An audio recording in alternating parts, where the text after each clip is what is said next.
bah tiens, on dirait que Taxio s'est caché. Il faut qu'on le retrouve. Je pense qu'il doit être dans la poubelle. Ou non, peut-être derrière la chaise ou derrière l'armoire.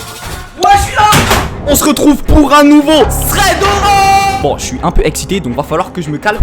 J'ai chaud, putain. 18. Il fait trop chaud dans ce truc, les gars. L'histoire que je vais vous raconter dans cette vidéo, je la trouve incroyable. Ça peut arriver à n'importe qui. Donc ça veut dire, vous qui regardez cette vidéo, ça peut vous arriver. Par contre, l'histoire, elle est triste, elle fait peur, elle fait même très peur. Donc toutes les personnes qui n'aiment pas les histoires tristes, eh bah je suis désolé, mais vous allez chialer dans cette vidéo. Emma, c'est la grande sœur de Nolan, et Nolan, c'est le petit frère de Emma. Sauf qu'ils ont eu une enfance très difficile parce que leur père est mort quand ils étaient jeunes. Donc depuis ce jour, eh bah il y a juste leur mère qui les garde. Sauf que du coup, ils sont en manque d'argent. Donc la mère, elle doit travailler tous les jours pour pouvoir subvenir aux besoins économiques de la maison et pour pouvoir payer le loyer. Ils ont jusqu'à la fin du mois pour pouvoir payer leur loyer parce que sinon ils n'ont plus de maison. Donc clairement c'est la merde. Nolan il aide sa mère à son travail, mais Emma elle commence à tomber dans plusieurs addictions comme par exemple le tabac, donc la cigarette. Elle commence aussi les jeux d'argent, sauf que pour elle les jeux d'argent c'est surtout pour aider sa mère avec l'argent. Mais en réalité c'est pas du tout ça, c'est même le contraire. Elle a perdu énormément d'argent à cause de ça. L'argent que d'ailleurs elle a volé à sa mère. Emma là, si tu m'écoutes,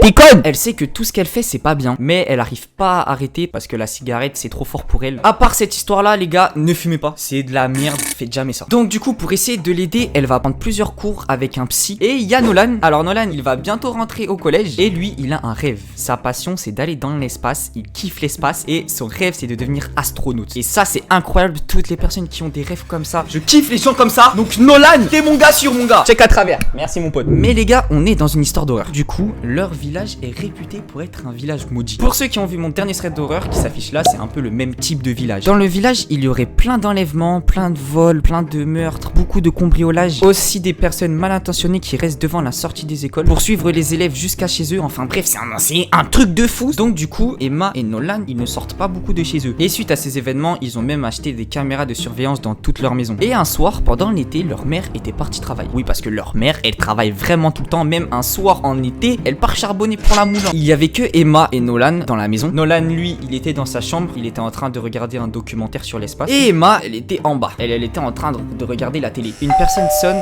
chez eux. Emma regarde la caméra sur son téléphone pour voir qui c'est et si elle peut ouvrir. Mais il y avait personne. Emma ne voyait personne sur la caméra. Pour elle, c'était soit un soundbar, soit un bug de la sonnette. Enfin bref, elle s'en foutait quoi. Mais une minute plus tard, ça ressonne. Encore, mais cette fois-ci, elle entendait des petits bruits. Comme si une personne était en train de chuchoter dans le micro de la caméra. Mais elle voit toujours personne. Emma commence à flipper parce qu'elle sait que c'est pas normal. Elle garde son sang-froid, elle essaye de rester calme. Mais une minute plus tard, ça ressonne. Mais cette fois-ci, le chuchotement était plus fort. Et elle a réussi à entendre qu'est-ce que le chuchotement voulait dire. Je prends quel couteau dans ta cuisine, Emma? Emma commence à se chier dessus. La cuisine de la maison est juste derrière le canapé. Du coup, elle se retourne pour voir s'il y a personne dans la cuisine. Elle voit personne. Personne n'est dans la cuisine. Elle remarque quelque chose. La fenêtre de la cuisine était un tout petit peu ouverte. Alors qu'ils ferment toutes leurs fenêtres pour que personne puisse rentrer. Donc là, elle sait qu'une personne a réussi à s'infiltrer chez eux. Donc premier réflexe qu'elle a, la bougue, c'est elle envoie tout de suite un message à Nolan pour lui dire: Eh mon gars, il y a une personne chez nous, c'est pas normal. Donc tu descends tout de suite. Donc elle attend plusieurs secondes que Nolan descende, mais il descend pas. Et même il n'avait pas vu le message que Emma lui avait envoyé. Emma commence à vraiment s'inquiéter pour Nolan et ça ressonne. Et cette fois-ci, les chuchotements étaient encore de plus en plus forts. J'ai trouvé le couteau qu'il me fallait. Emma crie de toutes ses forces et monte vite pour voir si Nolan était encore dans sa chambre. Et quand elle est rentrée dans sa chambre, la fenêtre était ouverte et Nolan avait disparu. Le documentaire qu'il était en train de regarder continuait encore sur la télé. Emma commence à pleurer car elle a rien pu faire. Elle sait même pas comment il a pu ouvrir la fenêtre. Donc là, Emma, faut qu'elle parte parce que c'est encore dangereux, parce qu'on se rappelle qu'elle vit dans un village, c'est que des psychopathes et toutes les fenêtres de sa maison sont ouvertes. Mais elle commence à s'effondrer petit à petit sur le sol. Elle arrive plus à bouger, elle arrive plus à respirer et elle est immobile sur le sol car elle vient de connaître un gros choc émotionnel. En fait là, elle sait vraiment pas qu'est-ce qui se passe parce que Nolan n'est plus là. Pourquoi il y a la sonnette qui s'est activée? Enfin, elle sait rien de ce qui se passe. Elle sait juste que c'est grave et que Nolan n'est plus à la maison. Mais heureusement pour elle, sa mère est rentrée plus tôt du travail et elle a tout de suite vu Emma par terre. Elle l'a emmenée aux urgences. Une fois réveillée, on lui dit qu'elle est tombée dans les pommes et qu'il fallait qu'elle reste ici encore quelques semaines parce qu'elle était diagnostiquée dépressive. Elle était en dépression à cause de toutes ses addictions et avec ce qu'elle venait de vivre, c'était encore pire. Sa mère à côté n'en pouvait plus aussi. Elle bosse tous les jours pour ses enfants et elle vient juste d'apprendre que Nolan s'est fait kidnapper et que Emma était en dépression. Donc là, bah c'est chaud. L'histoire, c'est chaud. Tout ce qui se passe, c'est chaud. Même dans cette poubelle, je pense qu'il faisait moins chaud. Il va avoir toute une enquête pour retrouver Nolan pendant que Emma, bah elle reste à l'hôpital. Mais elle, à ce moment, en fait, elle s'en fout d'elle, elle veut juste retrouver Nolan. Sa mère, elle ne pouvait plus travailler. Donc elle a demandé à son travail de prendre une pause et ils ont accepté. Il est 2h du matin et Emma, elle arrive pas à dormir. Elle pense trop à ce qu'il y a eu et qu'elle a rien pu faire. Du coup, elle décide de sortir de sa chambre d'hôpital. Jusque petit problème, même la nuit, il y a des gens pour surveiller dans les couloirs. Mais elle a un plan, elle a tout prévu. Dans sa chambre, il y a une sorte de petite fenêtre qui peut s'ouvrir. Par contre, elle est au 3e étage. Donc si elle tombe, Elle meurt. mais son plan c'est de sortir par la fenêtre et de s'accrocher au mur d'Arla Yamakasi. Donc en gros, elle se transforme en Emma Yakasi. Ah, la blague est incroyable. Donc son but c'est de descendre jusqu'à un toit qui est juste en dessous de sa fenêtre. Elle sait qu'elle va forcément se faire mal, mais elle s'en fout parce qu'elle est prête à tout pour sauver Nolan. Donc elle commence par sortir par la fenêtre, elle s'accroche petit à petit à d'autres fenêtres pour descendre et elle saute puis elle atterrit. Elle atterrit sain et sauve sur le toit. Donc elle a survécu. Bon, par contre elle a eu un peu mal parce que c'était quand même haut, mais ça va franchement. Diplôme de Yamakasi, c'est validé pour elle. Et puis je mets une note de 20 sur 20 parce que moi aussi j'ai déjà fait des trucs de Yamakasi sur des toits. Je vous mets un petit extrait là.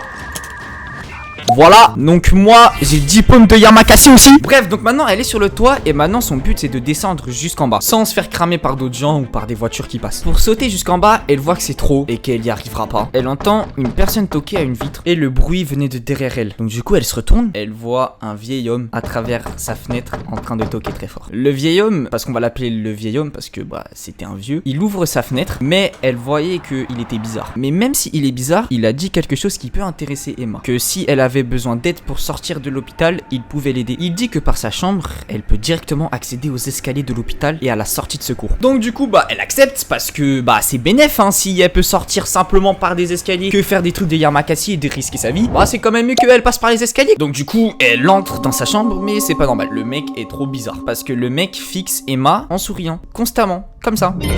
C'est un film d'horreur le bail, frère. Elle remercie quand même la personne de l'avoir aidé. Ce qu'il disait, bah c'était la vérité. Il y avait vraiment des escaliers à côté de sa chambre. Donc elle commence à aller vers les escaliers, mais une fois dans les escaliers, il faisait noir total. Elle voyait presque rien. Donc elle descenda très doucement pour pas tomber. Il y avait vraiment zéro bruit. Il y avait une vraie ambiance de film d'horreur. Elle aime pas être là. Donc du coup, elle commence à s'angoisser tout seule. Et elle commence à se dépêcher pour sortir au plus vite possible de l'hôpital. Elle arrête de bouger. Elle fait plus aucun bruit car elle vient d'entendre un chuchotement à côté d'elle. Elle a l'impression de devenir folle, mais c'est le chuchotement qu'elle a entendu dans la caméra de surveillance. Et le chuchotement commence à s'approcher d'elle, avec toujours la même phrase. Elle savait vraiment pas c'était quoi ces chuchotements, parce qu'elle voyait personne. C'était comme s'il y avait une personne sans qu'il y ait une personne. Personne ne me voit, personne ne me remarque. Je suis là, Emma, sans être là. Rien à ce qui se passe, du coup elle court. Mais elle entend aussi une personne qui court derrière elle. Elle va de plus en plus vite, mais l'autre aussi va de plus en plus vite. Et elle trouve la porte pour sortir, mais c'était bloqué. Elle n'arrivait pas à ouvrir la porte. Elle entendait des bruits de pas dans le noir avancer vers elle, tout doucement,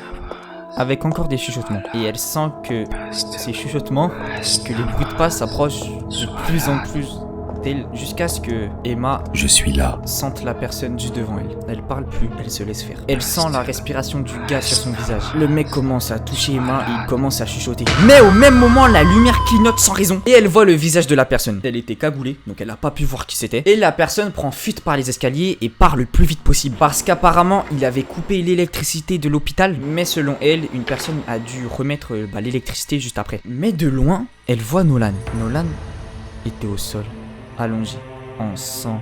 Il respirait plus. Il avait reçu plusieurs coups de couteau. Il était mort.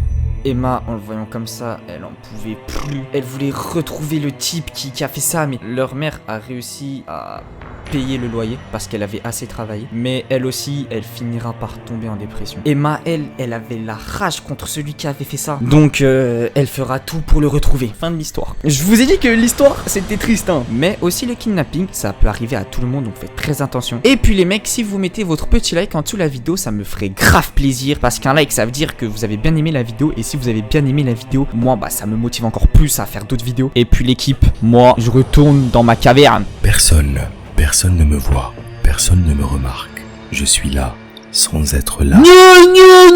Wesh la mif, c'est Taxo. Ouais, c'est moi. Eh mais c'est qui parle comme ça là? Ouais, ça dit quoi, les potes?